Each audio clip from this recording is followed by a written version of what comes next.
Assalamualaikum warahmatullahi wabarakatuh. Perkenalkan, nama saya Adnan Talib. Saya mahasiswa IAIN Sultan Hamengkubuwono Gorontalo, jurusan Manajemen Pendidikan Islam semester 6. Di video kali ini saya akan membahas materi dalam mata kuliah Manajemen Pendidikan dan Pelatihan yang berjudul Model Aplikasi Pendidikan dan Pelatihan, Peningkatan Kompetensi, Karir dan Profesi Guru. Baik, langsung saja pada pembahasan. Yang pertama itu ada pengertian kompetensi, di mana kompetensi ini adalah suatu kemampuan atau kecakapan yang dimiliki oleh seorang dalam melaksanakan suatu pekerjaan atau tugas bidang tertentu sesuai dengan jabatan yang disandangnya. Kemudian menurut Dani, kompetensi adalah seperangkat pengetahuan, kemudian keterampilan dan nilai-nilai dasar yang direfleksikan dalam kebiasaan berpikir dan bertindak diri seseorang tenaga profesional. Kemudian masuk pada esensi peningkatan kompetensi, di mana esensi peningkatan guru yaitu seorang guru itu harus mengetahui tentang ilmu pengetahuan dan teknologi atau iptek, baik sebagai materi ajar maupun pembelajaran, di mana seorang guru itu dituntut meningkatkan dan menyesuaikan kompetensinya agar mampu meningkatkan pembelajaran dan menyesuaikan atau mengembangkan dan menyajikan materi pelajaran yang aktual dengan menggunakan berbagai pendekatan, baik itu metode dan teknologi pembelajaran terkini. Kemudian hanya dengan cara itu guru itu mampu menyelenggarakan pembelajaran yang berhasil mengantarkan peserta didik itu memasuki dunia kehidupan sesuai dengan kebutuhan dan tantangan pada zamannya. Selanjutnya masuk pada pengertian dan syarat-syarat profesi, di mana makna profesi secara leksikal atau perkataan profesi itu ternyata mengandung berbagai makna.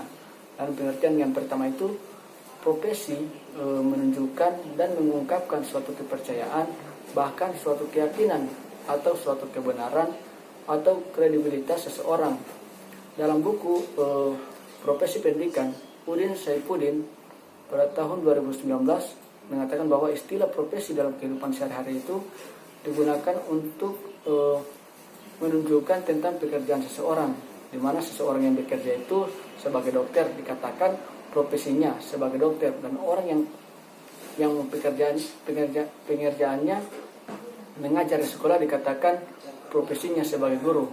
Bahkan ada yang mengatakan bahwa profesinya sebagai tukang batu, tukang parkir, pengamen, penyanyi, pedagang dan sebagainya. Jadi istilah profesi dalam konteks ini sama artinya dengan pekerjaan atau tugas yang dilakukan seorang dalam kehidupan sehari-hari.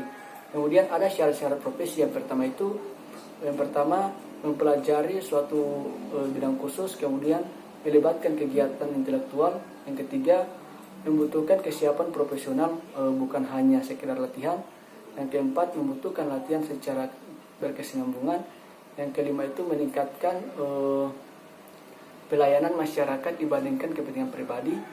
Yang keenam ada memiliki organisasi sesuai dengan bidang tersebut. Kemudian masuk pada kebijakan, pembinaan dan pengembangan profesi guru, di mana keguruan sendiri ini dalam Kamus Besar Bahasa Indonesia bisa diartikan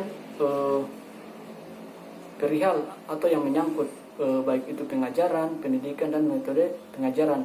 Dalam Undang-Undang Nomor 14 Tahun 2005 tentang guru dan dosen, di mana profesi keguruan adalah pendidikan profesional dengan tugas utama mendidik, mengajar, kemudian melatih, menilai dan mengevaluasi peserta didik itu pada usia dini.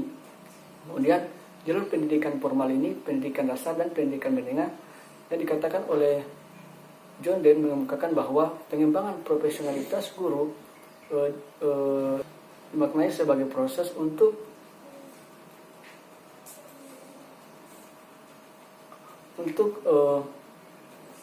dilakukan agar menjadikan guru itu dapat tampil secara lebih profesional. Kemudian Farudin pada tahun 2012 dengan kata lain Diartikan bahwa pengembangan profesi guru ini didefinisikan sebagai upaya yang dilakukan untuk meningkatkan taraf atau derajat profesi seorang guru yang menyangkut kemampuan guru, baik penguasaan taraf atau derajat profesi ya, yang menyangkut kemampuan guru, kemudian baik penguasaan materi ajar atau penguasaan metodologi pengajaran, serta sikap yang keprofesionalan guru menyangkut motivasi dan komitmen guru dalam menjalankan tugas sebagai guru.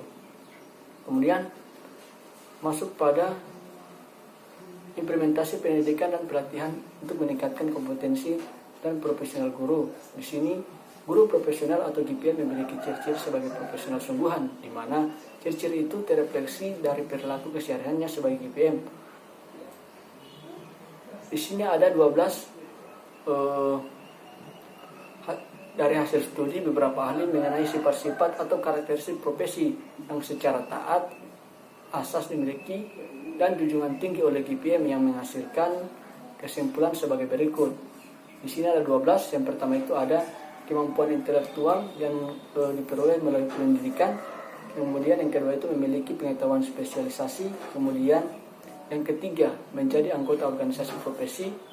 Yang keempat memiliki pengetahuan praktis yang dapat digunakan langsung oleh orang lain atau klien.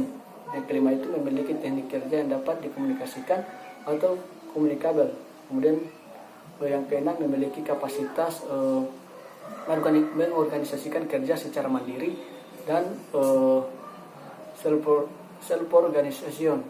Kemudian yang ketujuh itu meningkatkan kepentingan orang lain. Yang kedelapan itu ada memiliki kode etik. Yang kesembilan memiliki sanksi dan tanggung jawab komunitas. Ke-10 mempunyai sistem upah. Yang ke-11 ada budaya profesional. Dan ke-12 itu ada melaksanakan pertemuan profesional tahunan. Baik, hanya itu yang saya sampaikan. Lebih dan kurangnya saya mohon maaf. Assalamualaikum warahmatullahi wabarakatuh.